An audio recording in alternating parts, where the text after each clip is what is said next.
que j'ai vu les choses. Vaïgash. Donc d'abord, il faut savoir, ça nous touche beaucoup même par rapport à la politique moderne, il y a un combat dans le peuple juif entre Yosef et Yehuda. C'est-à-dire qu'il y a deux royautés en Israël. Il y a deux royautés. Il faut bien comprendre ça. Quand on comprend ça, on peut comprendre beaucoup de phénomènes qui se passent ici en Israël.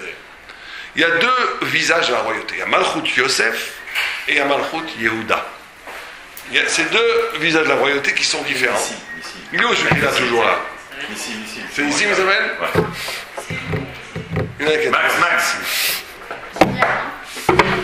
Donc il y a deux visages de la royauté. On va essayer de les identifier, on va voir pourquoi il y a combat et qu'est-ce que ça veut dire pour nous, pour Am Israël. Il y a un qui est Yosef et il y en a un qui est Yehuda. C'est pour ça qu'il y a deux Mashiach. Mashiach ben Yosef, Mashiach ben Yehuda. C'est pour ça qu'il y a eu deux rois en Israël. Le premier roi, c'est qui? Il venait de où? De Yehuda. Non, de Yosef, Binyamin. Binyamin, c'est Yosef, c'est pareil. Et on a eu après David, avait l'air toute la royauté de Yehuda, c'est devenu la royauté de Yehuda. Il y aura deux Mashiach, Mashiach ben Yosef, Mashiach ben Yehuda, etc., etc. Et on voit toujours que le Mashiach ben Yosef et le roi de Yosef est avant Yehuda. Vous remarquerez que chaque fois, le Mashiach ben Yosef vient avant le Mashiach Yehuda. Et on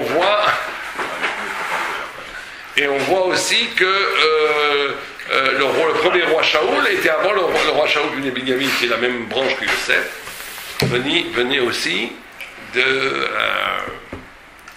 Non, Shaoul n'était pas de Binyamin, il était Ménaché, je crois, non. De Ephraim ou Ménaché? Non, Shaoul était Binyamin, non, Binyamin. D'accord. En tous les cas, on voit ce rapport-là. Très bien. Alors ça veut dire quoi? Quelles sont ces deux figures de la royauté d'Israël? Alors avant de les nommer, il faut savoir que dans la Kabbalah... C'est Max. Je crois que c'est Nissim. Non mais il sait qu'il y a couru, il vient toujours, celui qui ici... Non mais il est venu, mais comme il n'y avait pas, je sais pas. Il est assis où? Il est à Max, Une personne d'une cinquantaine d'années. Non, mais il y en a un autre, ça c'est un autre. Julien, il parle de Julien, je crois. Pas de Julien, je crois. Julien. ouais, voilà. Ah, Julien. Il est où Julien? À la police. Pourquoi? Non, Pourquoi il a appelé? La police. Mais il a travaillé à la police. Très. C'est. Oui, mais je fais appeler Julien dans le. Paracha. On parle de C'était moi le premier là, il y avait personne. C'est toujours. Le revoir ma Meller. Marc, c'est un beau nom, Max. C'est des cimes. Voilà, Max, c'est ici, maximum. Voilà. Maximum de Nissim. Donc, qu'est-ce qu'on disait? On disait comme ça. Donc on disait, il faut un peu rentrer pas dans la Kabbalah, mais dans les premiers épisodes de la Kabbalah, pour comprendre la paracha, la guerre, le combat au début qu'il y a entre Yosef et Yehuda. C'est que dans la Kabbalah, on a ce qu'on appelle les 10 Sphirot. C'est pas de la Kabbalah, mais on explique comment il faut savoir ça. C'est une base à l'Ebet qui commence à Keter, Chochma, Bina. D'accord? Keter, vous voyez, il y a le date entre les deux, ce qui n'est pas vraiment une Sphira. Après, on a Chesed et Gvura. Après, on a Tiferet. Après, on a Netzar et Hod. Après, on a Yesod. Et après, on a Malchut. Après, on va parler très très vite. Keter, c'est la première Sphira la plus haute, qui est la volonté de Dieu, qui est au-delà de l'intelligence. Et c'est très important, même pour d'autres courageux de comprendre ça, qu'il y a un niveau d'intervention divine qui ne peut pas être expliqué, qui est inexplicable. C'est-à-dire qu'ils sont ratson, ce qu'on appelle sa volonté, et sa volonté, elle est au-delà. Dieu n'a pas besoin d'expliquer. En d'autres termes, il faut bien comprendre que c'est des choses qu'on a du mal à comprendre. Que la notion, il y a des gens qui disent comment ça se fait la Shoah, comment ça se fait tout ça. Bon. Il faut comprendre que c'est une absurdité. Pourquoi? Je comprends émotionnellement que des gens se posent des questions et c'est très bien. Mais c'est une absurdité parce que la notion de bien et de mal, la notion de juste et d'injuste, la notion de c'est bien ou c'est pas bien, d'où ça vient? D'où ça vient? D'où vient qu'il y a des choses qu'on considère que ça c'est bien et que ça c'est mal? C'est humain. D'où il vient le jugement humain? De mes parents, ils m'ont éduqué comme ça. Et d'où ça vient de tes parents? Le social. Du social. Et d'où ça vient le social? L'origine. D'où ça vient? Pourquoi attendez. Pourquoi si je frappe une grand-mère à coup de bâton on dit que c'est mal, et que je donne à manger à un enfant qui a faim on dit que c'est bien? Peut-être le contraire. Peut-être c'est bien, c'est de frapper les grand-mères. Et de donner manger aux grands, c'est pas bien. Parce qu'il y a une origine morale. L'origine morale. Alors, il faut bien, nous on est tellement habitués que ce qui est bien c'est bien, ce qui est mal c'est mal, on croit que c'est naturel, c'est pas naturel. Les hamsters ils mangent leurs enfants. Et les animaux ils se mangent entre eux, il n'y a pas de morale. C'est Dieu qui a créé la morale. Et qui nous l'a donné. Ouais, c'est affreux. J'avais été traumatisé quand j'avais 7 ans. J'avais vu ça. La mère d'un maman mangeait son fils. Ça m'est resté à vie. La tête de son fils. Ça m'est resté à vie. Mais ça veut dire qu'on voit que c'est la nature. C'est quoi? Les hamsters. Les hamsters, ils sont affreux. Tous les rats, c'est des bêtes très méchantes. Mais il y a des bêtes plus gentilles. Les chiens, c'est plus sympa. Mais ça veut dire que c'est plus humain. Mais c'est vrai que tout ce qui s'approche de l'homme, Dieu a fait en sorte, quand ils sont domestiqués, qu'ils sont plus sympas. Parce qu'ils s'en mettaient à la sphère humaine. Quand tu vas dans la mer, dans les requins et tout, au fond de l'eau, alors là, il n'y a pas de morale. C'est la loi des plus forts, on mange et tout. Et c'est normal, c'est justifié. Pour eux, c'est ça la normalité. Donc nous, ce qu'on prend comme absolu n'est pas absolu. De la même façon qu'on a une logique de 5 doigts, mais Dieu nous aurait créé 6 doigts, on aurait trouvé d'autres symboliques aux 6 doigts. De la même façon qu'on dit que ça c'est bien et ça c'est mal, c'est parce que Dieu nous l'a dit. Maintenant, l'homme a oublié l'origine de la révélation, il croit que c'est lui qui a inventé les choses, au point où il va juger Dieu. Mais c'est ridicule, parce que c'est Dieu lui-même qui a créé le bien et le mal. C'est Dieu lui-même qui a créé le juste et l'injuste. Donc tu ne vas pas commencer à dire, mais Dieu, pourquoi tu fais ça? Lui, il peut changer quand il veut les donner. Et donc on ne comprend pas. Alors c'est une grande discussion chez les Rishonim, très intéressante d'ailleurs. Est-ce que Dieu peut se conduire dans le monde de façon inconsidérée? Alors certains disent non, c'est impossible. Alors, est-ce que Dieu peut faire quelque chose d'illogique? Oui, les croquis, c'est quoi? Mais pas de chatnaise. Mais c'est pas illogique. C'est logique. Non, ça n'a pas de logique. C'est une logique qu'on comprend, mais il a raison. Pas de logique, mais c'est pas. Est-ce que Dieu, par exemple, peut dire ne mange pas de cochon et fais la matzah, et qui va te punir parce que tu as mangé la matzah, et te frapper parce que... Ouais. Donc ça, est-ce que certains riches disent non, c'est impossible parce que Dieu a créé lui aussi la logique, donc bon. Et certains disent oui, que Dieu est absolument libre, même par rapport à la logique. Mais bon, on va pas rentrer dans ça, c'est un grand débat. Mais en tous les cas, ce qui est d'accord, que tout le monde est d'accord, c'est qu'il y a un niveau d'intervention divine, qui s'appelle le Ratson, sa volonté, qui est le Keter dans les 10 sphérotes, qui est au-dessus de toute logique, que nous on ne comprend pas. Il y a une logique divine, sûrement. Une logique divine, il y a une intelligence divine, mais que nous on ne comprend pas et dont on ne peut pas avoir accès. Et après, il y a le deuxième niveau qui est Chokhmah, qui va organiser, qui est l'origine de l'intelligence de toute chose dans le monde. Après, il y a Bina, comment cette intelligence est reçue dans l'intuition, dans le réel, quand tu construis Bina de Binyan, quand cette intelligence devient construite. Après, tu as Chesed Vegvura, la notion d'amour, de compassion et de justice qui font marcher tout le monde. Après, tu as entre les deux, tu as Tiferet, qui fait l'harmonie entre les deux, qui est la Torah. Et après, tu as Netzar, que Dieu il avance toujours, c'est lui qui vint. Et Od, qui est la notion de Mida Kemagen Bida. Et après, tu as Yesod, qui canalise tout ça, Yesod, et qui verse au Malchut, qui est la réalité, la royauté. Bon, ça, c'est les 10 sphérotes. Yosef, il est quel sphira? Quelqu'un sait? Yesod. Yehuda, Malchut. Très bien. Donc, Yosef est la royauté Yosef est la royauté de Yesod. Yehuda est la royauté de la royauté.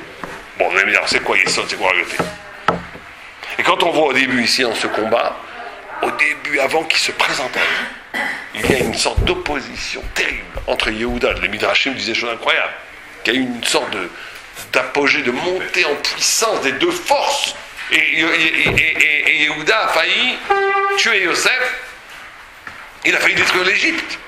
Il y avait une violence incomparable quand on lit dans les Midrash, des histoires qu'il faut prendre symboliquement, mais que Yosef a pris une pierre de 400 kilos, Yehuda l'a jetée, qu'il a pris des barres de fer, qu'il a broyées avec ses dents, que du sang jaillissait de ses yeux, que les poils de son torse s'hérissaient tellement qu'ils ont percé 5 vêtements dont une armure. Donc vous voyez, une puissance, le Midrash veut nous dire par là qu'il a dégagé une énergie de son corps, de sa violence contre Yosef, mais incomparable. Jusqu'à que Yosef dise Ani Yosef. Je suis Yosef, jusqu'à qu'il s'est révélé. Alors qu'est-ce qui ça se joue ici? Alors ça se joue la chose suivante. Qu'il y a une dimension de Anaga, de Malchut, de royauté. Royauté, ça veut dire Anaga, ça veut dire comment tu diriges le monde. Comment le monde est dirigé. Qui part à partir de la réalité. Et qui applique la Torah à partir de la réalité. C'est le Malchut de Yehuda. Ça veut dire que Yehuda, il est celui qui organise le monde. Yehuda, c'est les Beddin, c'est le roi juif, c'est celui qui dit la loi en conformité avec ce qui se passe ici-bas. Cette harmonie-là. D'accord? Yosef est celui qui amène l'éclat divin du plus haut que le monde. C'est le Yesod. Le Yesod, vous savez, dans le corps humain, et par rapport à l'endroit où le père fait des enfants. C'est-à-dire que le père, on ne le voit pas. Si vous demandez à un enfant qui est ton père, il va dire mon père, mais en réalité, d'où il sait que c'est son père? D'où est-ce qu'on sait que notre père est notre père? On le sait parce qu'on a confiance en notre père, en notre mère, mais en réalité, on ne le sait pas vraiment. On le sait parce que c'est une chazaka, mistama. C'est sûr que les juifs sont cachés et tout. Mais on va savoir. Alors que la mère, on sait que c'est ta mère. Les gens l'ont vu, quand t'as sorti du ventre de ta mère. Donc en gros, Malchut, si vous préférez, c'est la mère. C'est la réalité. C'est visible, c'est palpable, c'est le monde. Yesod, c'est une logique d'origine qui n'est pas visible dans ce monde-ci. Qui est plus haute. Qui est plus haute. Beaucoup plus haute. Donc maintenant, regardez ce qui se passe. Il y a des choses qui se passent dans Yesod qui préparent, qui vont modifier le Malchut, qui vont modifier la royauté d'ici-bas. D'accord? Mais qui vont contrecarrer une logique d'ici-bas. Il va y avoir une sorte de... En dehors, je vous donne un exemple très simple. Nous, on a programmé une vie comme ça, Aleph, Bet, Gimel. Dans la logique de Yehuda, dans la logique de Malchut, ça devrait être comme ça. D'accord? Il y a des gens, par exemple, qui ont programmé une vie où ils devaient se marier avec une telle, avoir des enfants, que marier les enfants, que tout se passe selon un plan tout à fait conforme à la Torah. Qu'est-ce qui se passe? C'est le contraire qui se passe. Divorce, les enfants, papa. Ou bien, quelqu'un il a programmé d'étudier la Torah, d'enseigner la Torah, de devenir un Talmid Chacham. Puis il s'est voulu appeler un sou, et Dieu a fait qu'il est obligé d'aller travailler. Il comprend. Tout ça n'est pas logique. Il y a quelque chose dans le monde de Yehuda, dans le monde du Malchut, qui est violemment opposé à ce qui se passe. Ça veut dire qu'il y a une logique ici-bas qui n'est pas compréhensible. D'après la logique de Malchut, et c'est ça que le roi essaye de faire tout le temps. Le roi d'Israël, David, il fait la justice. C'est pour ça qu'une des fonctions du roi de Malchut de Yehuda, c'est de faire la justice. D'essayer un maximum que le monde d'ici-bas soit en harmonie avec la volonté de la Torah. C'est ça le rôle du roi. D'unifier le monde d'ici avec la Torah. D'accord? Alors pourquoi est-ce que Yesod empêche de faire ça des fois? Pourquoi? Ça c'est le job de Yehuda. Ça c'est le job de Yehuda. Alors le job de Yosef, c'est pas de faire ça. C'est de mettre le balagan. Pourquoi? Parce que je dis de mettre le balagan. Il va avoir d'autres projets qui vont empêcher la mécanique de Malchut, de Yehuda. Il n'y a pas une impossibilité le monde n'a pas cette incapacité de pouvoir appliquer le Redson d'Hachem comme il est de façon genre pure. Très bien, très bien. Vous arrivez au point.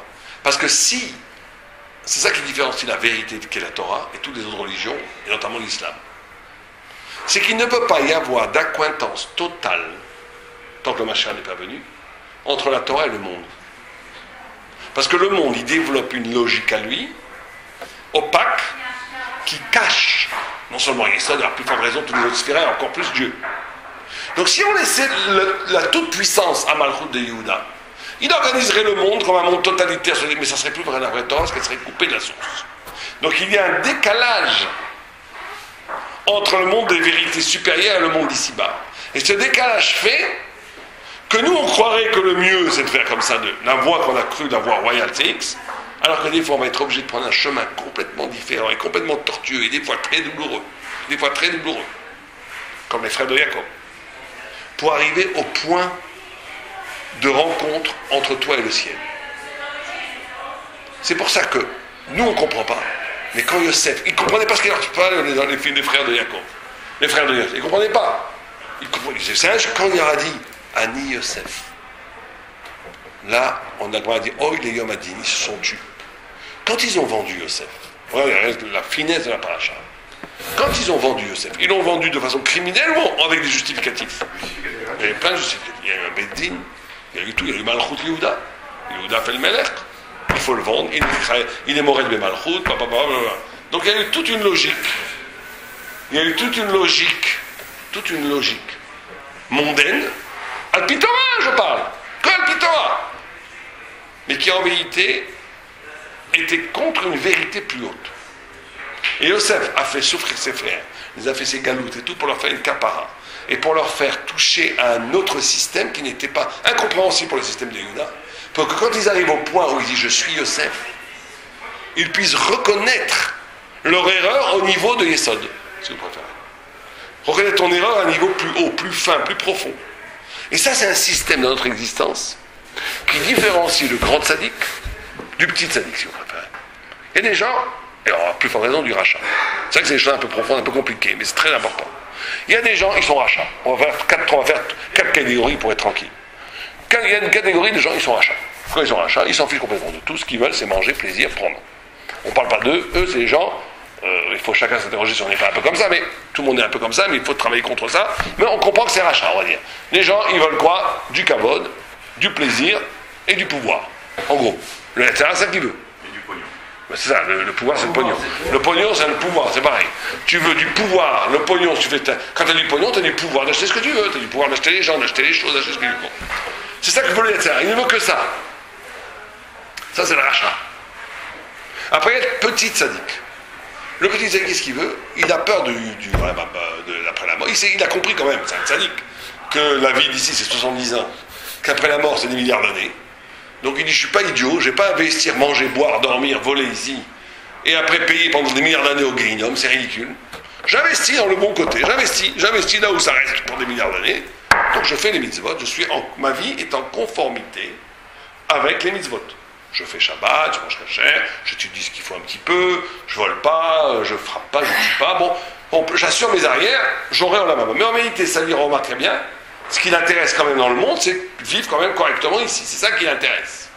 C'est que sa vie, elle soit ici, mais ici, en conformité avec la loi d'en haut. Ça nous fait rappeler quoi, ça, Yehuda? C'est la route. Il y a un autre niveau qui est le grand tzaddik.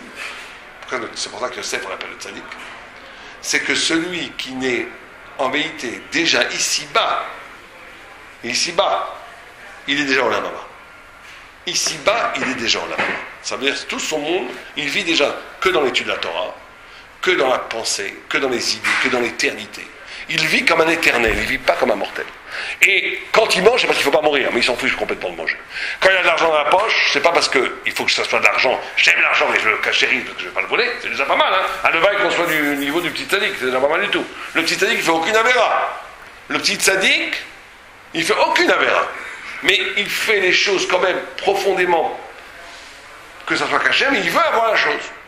Il aime l'argent, pour vous dire un être humain. Un petit tzaddik aime l'argent. Il aime l'argent. Il aime le kavod. Il aime le plaisir. Il aime tout. Simplement, il n'est pas prêt, au nom de cet amour, de faire une avéra. Mais tout ce qui peut le cachériser, il y va. Comme aujourd'hui, on fait des crevettes cachères et tout. Donc je dis que c'est déjà pas mal. C'est déjà pas mal. C'est-à-dire, le gars, il vit beddin. Super restaurant, tout, grillade, pourquoi pas, des bons vins, des Bordeaux et tout, tout cachère, tout sympa. Il regarde si j'ai le droit d'avoir une pile guèche, pourquoi pas, tout est permis. Du moment que c'est permis, je fais. Si c'est interdit, je ne fais pas. C'est déjà pas mal du tout. Mais vous remarquerez bien que son centre d'intérêt, c'est quoi? C'est le monde. C'est le monde, mais il veut que ce monde ne soit pas contre le Olam Haba.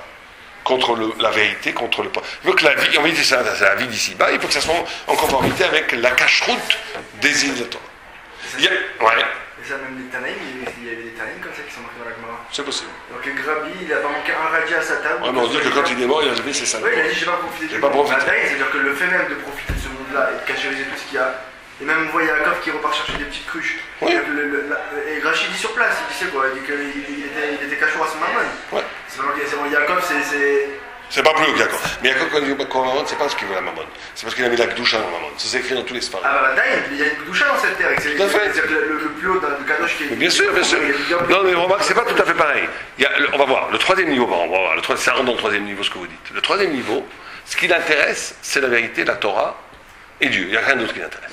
Maintenant, comme il est aussi fait avec un corps, il est aussi fait avec une possession, tout est connecté à ça. Donc bien sûr qu'il aime son corps, la possession, il ne veut pas le jeter, il ne veut pas me basse-baisse, parce que les choses ont une relation par rapport à la spiritualité. Mais quel est le centre névralgique? C'est le corps ou l'âme? Chez le grand tzaddik, c'est l'âme, mais ça ne veut pas dire qu'il méprise le corps. Vous comprenez la différence? C'est ça la différence entre premier tzaddik et deuxième tzaddik. Alors, ces trois niveaux-là, pour nous, alors il faut... Regardez, si vous êtes dans le niveau d'en bas, on ne parle pas. Le rachat, on ne va pas parler du dernier niveau, c'est un niveau qui ne nous intéresse pas, qui n'est pas chacun pour nous aujourd'hui. Prenons ces trois niveaux-là dont on a parlé. Quand il t'arrive quelque chose, le rachat, quand il arrive quelque chose, il n'est pas content. ce qu'on a appelé le petit tzaddik, qui est Prinat Yehuda. Ce petit tzaddik, quand il lui arrive quelque chose de pas bien, d'accord? Quand il lui arrive quelque chose de pas bien, arrête, je te rappelle, je suis en plein chiot. Et quand il arrive quelque chose de pas bien, alors, ce qu'il va essayer de sauver, c'est de garder ce monde et de faire tchouva pour que ce monde soit, pour préserver sa possession du monde. La différence, un tzaddik gamour, ce qu'on appelle le tzaddik gadol gamour, lui, rien ne peut l'affecter. Parce que tout ce qui arrive n'est pas important pour lui. Tout ce qui arrive doit être retraduit. Au contraire, c'est pas qu'on ne va pas l'aider sourire. Mais le grand tzaddik, tout ce qui lui arrive, il le réinterprète au niveau de la lumière de l'Olam Haba. Donc ce qui l'intéresse, l'Olam Haba, il n'y a jamais de malheur dans l'Olam Haba. Il n'y a jamais de mal dans l'Olam Haba. Dans le monde supérieur, tout est bien. Donc tout ce qui arrive ici, c'est qu'un M saillit pour découvrir une lumière qu'il ne pouvait pas voir sans ce problème ou sans ce bonheur. Donc il lui arrive du bien ou du mal, Gamzul et Tova, tout est pour le bien. C'est le niveau de Gamzul et Tova. Pourquoi Gamzul et Tova? Tout est pour le bien, parce qu'en vérité, le monde ici n'est qu'un instrument pour révéler la lumière plus supérieure qui aurait été cachée s'il n'était arrivé pas les événements. Donc chaque événement qui arrive, c'est un prétexte pour comprendre quelque chose qui est éternel. Mais comment elle les comprend, Chaque cas c'est particulier.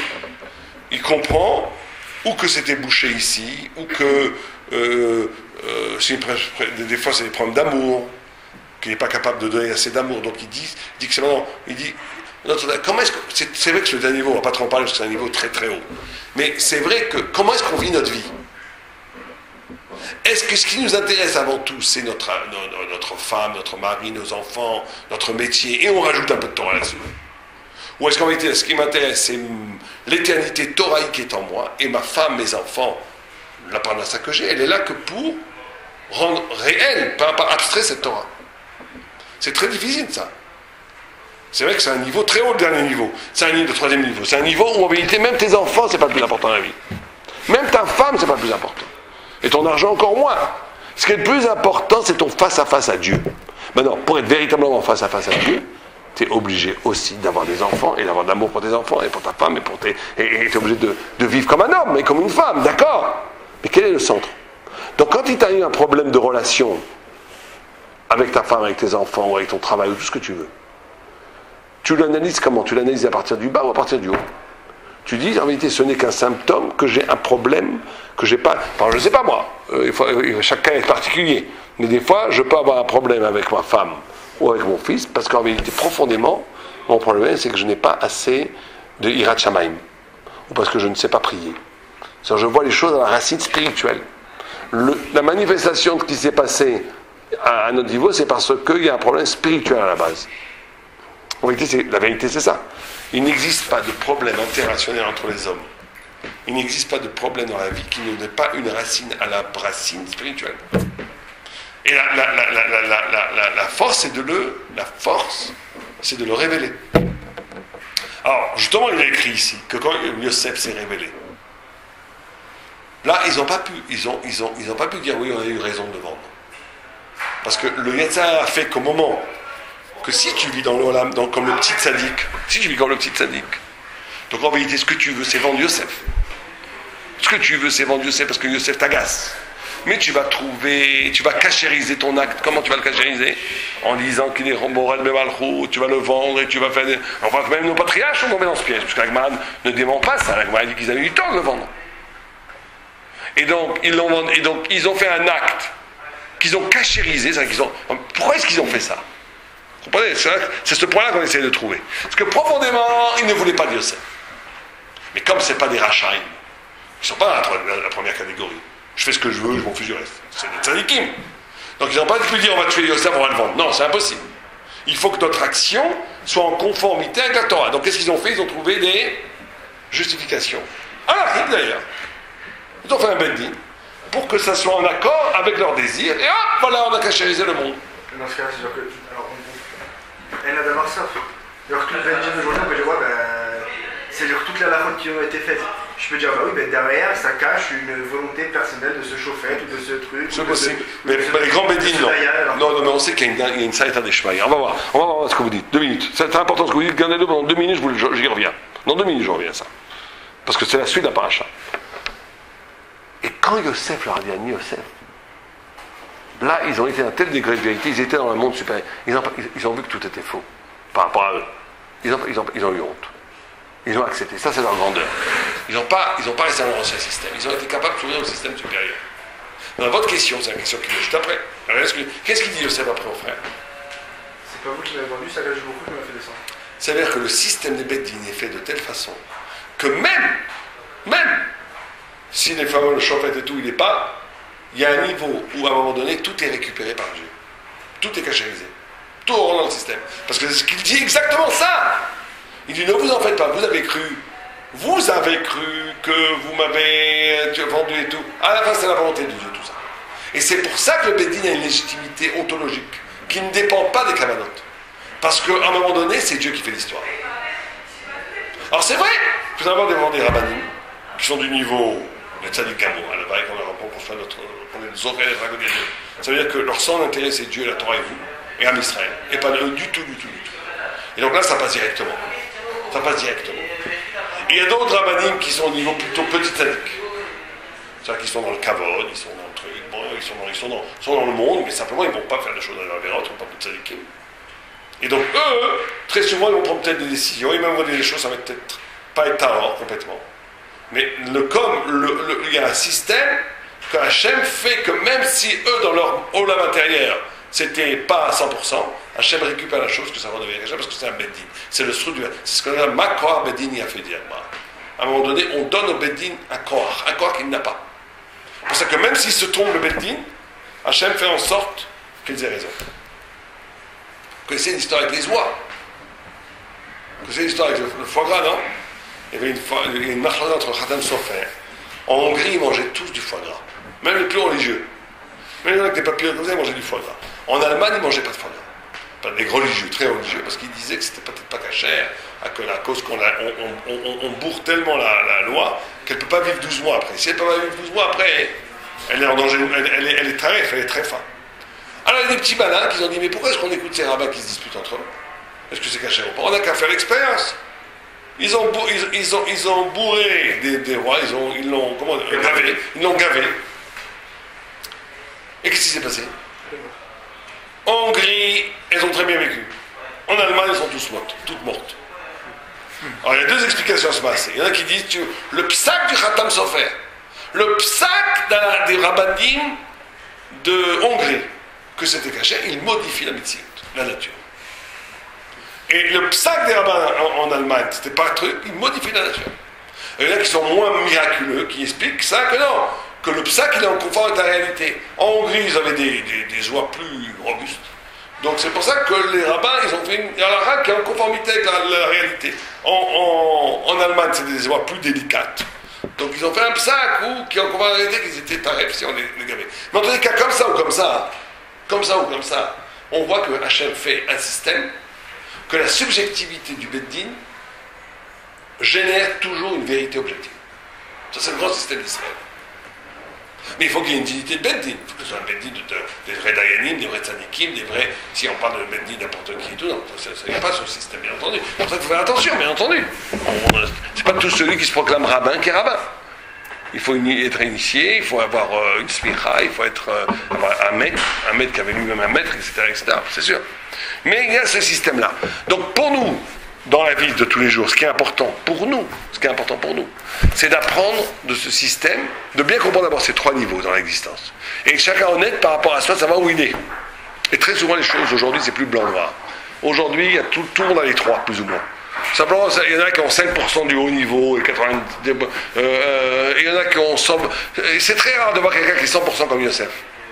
Et très rare de voir quelqu'un qui est 100% comme Yehuda petit et 100% comme un rachat. C'est très rare. Un vrai rachat 100%, il n'y en a pratiquement plus aujourd'hui. Même un rachat Gamour, Il a un petit peu les Shamaïm, il y a un petit quelque chose. Et même à Tzadik Amour, il a un petit peu, il a des problèmes avec le Kavod. C'est très rare d'avoir, à part les Rav Kanievski, des immenses et tout qui sont complètement détachés du. D'accord, c'est possible. Mais la plupart des gens, ils sont concernés par les trois. Donc le travail, c'est au moins de savoir qu'il y a trois attitudes fondamentales dans l'existence. Et de travailler sur ça. Maintenant, il faut savoir que dans Yosef, très souvent dans les discussions entre les rabbinim, et même entre les juifs en Israël, ces deux balchoutes, elles se réveillent quand on entend en Israël. C'est très souvent à partir de ça.